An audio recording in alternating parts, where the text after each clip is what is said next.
Hi friends, అందరు ఎలా ఉన్నారు? నేను బాగున్నాను. అందరూ బాగుండాలి, అందులో నేను ఉండాలి అనుకుంటానండి.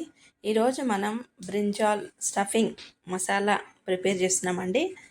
నేనైతే పొడి వంకాయలను తీసుకున్నాను. కావాలి అంటే మసాలా వంకాయకి యూజ్ చేసే వంకాయలు కూడా తీసుకోవచ్చు. కొంచెం సాల్ట్ వాటర్లో వంకాయలని ఇలా 4 భాగాలుగా చేసి వేస్తున్నాను. కావాలి అంటే పొడి వంకాయలు అయితే 2 భాగాలు చేసినా సరిపోతుందండి. ఇలా కొన్ని వంకాయలను అయితే తీసుకున్నాను. ఇవి త్వరగా ఉడికి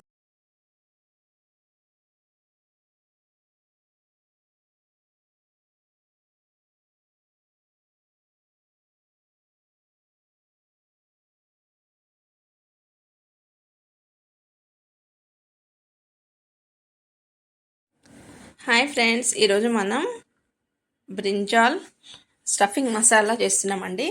పొడి వంకాయలను తీసుకొని ఇలా 4 భాగాలు చేస్తున్నాము. సాల్ట్ వాటర్లో వేసి పెట్టేయాలండి. ఏ వంకాయలైనా తీసుకోవచ్చు. ఇవైతే త్వరగా ఉడుకుతాయని మాకు అవైలబుల్ ఇవే ఉన్నాయని తీసుకున్నాను. మరి రౌండ్ మసాలా వంకాయలు అయితే ఇంకా బాగా వస్తుందండి టేస్ట్. ఇది సైడ్ డిష్ లాగా ఉంటుంది, బాగుంటుందండి.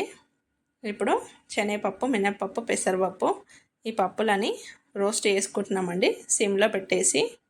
అలాగే ఇవి తీసేసిన తర్వాత మనము పల్లీలని, ఎండుమిర్చిలని, ఇందులోనే కొన్ని 1 స్పూన్ అంతా ధనియాలను కూడా వేసుకొని మరొక 5 మినిట్స్ రోస్ట్ చేయాలండి. ఈ మసాలాతోని మనకి టేస్ట్ వస్తుంది. ఒక్కొక్కసారి కర్రీ లేనప్పుడు ఈ మసాలా, ఈ గ్రేవీ వంకాయ పెట్టుకొని కూడా తినేయొచ్చండి. మనకు కారం సరిపడా ఇన్ని ఎండుమిర్చిని సుంచేసి కొద్దిగా ఆయిల్ వేసి ఫ్రై చేయాలండి. ఇలా మొత్తం కలర్ వచ్చే వరకు ఫ్రై చేసి సిమ్లో పెట్టి ఫ్రై చేసుకోవాలి. ఇవన్నీ ఒక ప్లేట్లో తీసేసుకొని అందులోనే పల్లీలను వేసుకుంటున్నాము. పల్లీలు కొన్ని ఎక్కువ తీసుకుంటే పల్లీలతోని మనకి టేస్ట్ అనేది చాలా బాగా వస్తుందండి. ఇవన్నీ ఫ్రై చేసుకున్నాం కదా, అందులోనే ఈ పల్లీలను కూడా ఫ్రై చేసుకుని వేసేసుకోవాలి. ఇలా మొత్తం ఫ్రై చేసుకున్నాం కదా, ఇందులో కొంచెం సాల్ట్ వేసి మొత్తం పౌడర్ లాగా చేసుకుందామండి. దీనికి ప్రాసెస్ ఇలా పొడిలాగా చేసాము. ఇలా అన్నా పెట్టవచ్చు, లేకపోతే కొంచెం వాటర్ వేసుకొని అందులో మధ్యలో అయినా స్టఫింగ్ లాగా పెట్టేసుకోవచ్చు అండి. ఇలా పెడితే కొంచెం డ్రై లాగా ఉంటుంది. మళ్ళీ కొంచెం వాటర్ వేసేసి మొత్తం మధ్యలో స్టఫ్ చేయొచ్చు. ఇది త్వరగా ఉడుకుతుందండి, టేస్ట్ కూడా చాలా బాగుంటుంది.